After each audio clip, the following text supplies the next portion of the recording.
Hi guys. So for this video I just wanted to do a kind of demonstration of my original Xbox console. As you might have already guessed, it's not a stock console that you'd buy in the shop. It's had a few modifications and I'll run through those in just a minute. For first off though, the console is completely wireless, so you can control it with either the DVD remote or a controller without having to have anything plugged in to the front there.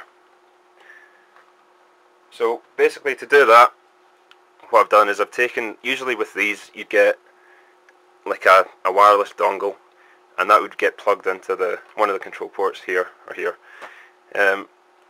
Instead of doing that though, I've taken the dongle apart and actually hardwired it into the console itself.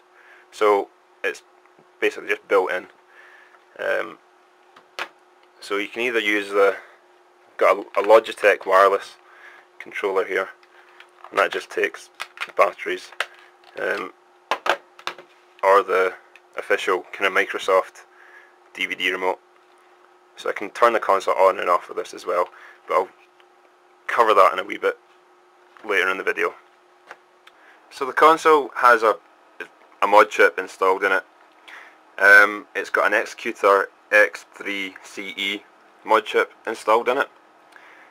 One of the kind of features of that chip is it allows you to install, there's a few different accessories you could have got for it, but with this one you could fit a screen.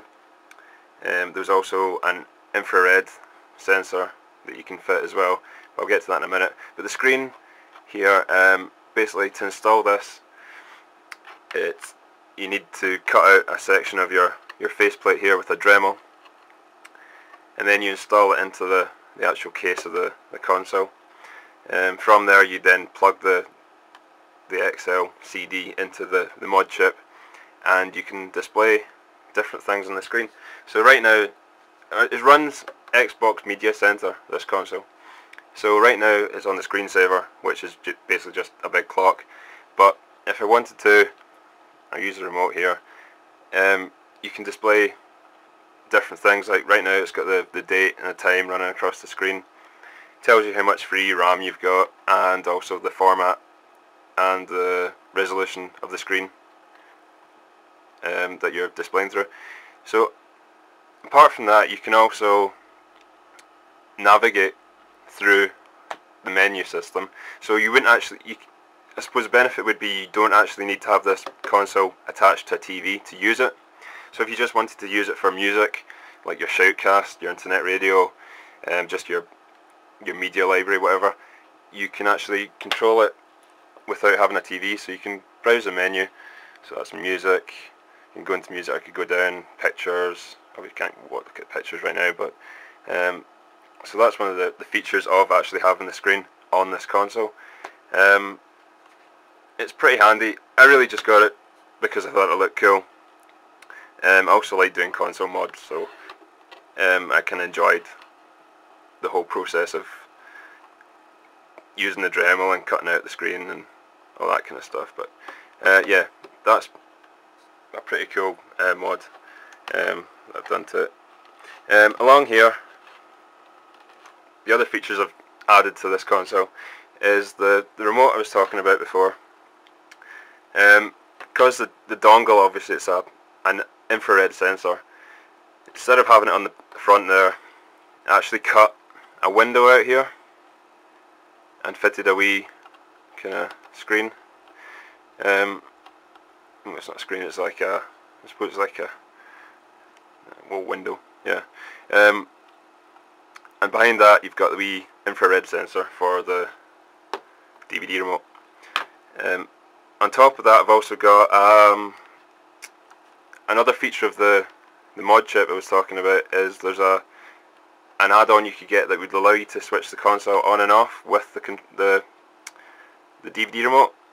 So I think it was this button here. If I press that I can switch the console off. I can switch it back on pressing that. So that's another feature I've got. That's all built in here. You can't really see that too well, but I'll maybe throw up some pictures. Another feature, not really that impressive, it's just the eject button, and LED has been changed to blue as opposed to the standard. I think it's green. But that just kind of to match the screen, I suppose, and the jewel on the top, which I'll show in a wee bit as well. Moving along the console here, you've got the control panel for the mod chip. So this allows you to select what bank you're booting from, so you can have different BIOSes installed on the chip. I can't remember how many it was. It's quite a while ago I did this. I think it was maybe 8 different types of BIOS you can have on the one chip. So you can choose what you want to boot into. This has just got a standard executor BIOS that the console boots from. You've also got here, you've got the weekend LED, and that shows you that the console has booted with the mod chip enabled. You've also got a hard drive activity light, so if I just scan through anything on the console, it will flash there. And you've also got a network activity light, which I'll show you working in 2 seconds. So if I go to a shoutcast channel there, it will start flashing, because obviously it's accessing the network. If you turn the console off and power it on with the mod chip not enabled, you do that by holding down the start button, not the start button, the power button. You see it will boot to a red colour, just to indicate that it's not activated. So on the top of the console, I've done another case mod. What I've done is I've removed the jewel, and then I've cut a hole underneath and fitted blue LEDs. I think there's about 8 of those in there, if I remember correctly. Then what you do is you take the jewel and you clear it out. You use like Brasso, or you can use Terps, I think, as well. And you basically just take off the green paint that's on the bottom of it until it's completely clear, and then you fit it back on, and it gives you a nice kind of wee window there with the logo across, and you've got the lights in the back there as well. I can remember which switch it is. Yeah, put a wee switch on the back there so you can switch that on and off if it bothers you. Turn the lights off and get a better idea of what it looks like. So off and on.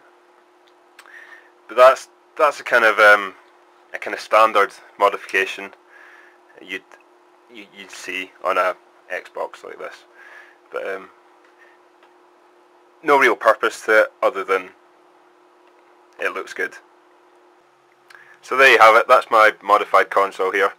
A couple of other things to note. It's had a hard drive upgrade, so it's got 200GB hard drive in it now. Not huge by today's standards, but really all I use this for is streaming media over my home network, so I don't really store anything on here. It does have a few games installed to the hard drive. You don't need to have a disk in the tray. You can just copy it onto the hard drive and play it from there. Use it for running homebrew. You can run emulators, all that kind of stuff. But this has just got Xbox Media Center running on it, and that's pretty much all I use it for now. But yeah, there you go. That's my console. Thanks for watching. I'm hoping to have a few more videos like this to show off some of the other modifications that I've done to other consoles. So, I mean, if you enjoy looking at that kind of stuff, yeah, check out my channel, and hopefully I'll be able to show you some other cool things. Okay, thanks for watching.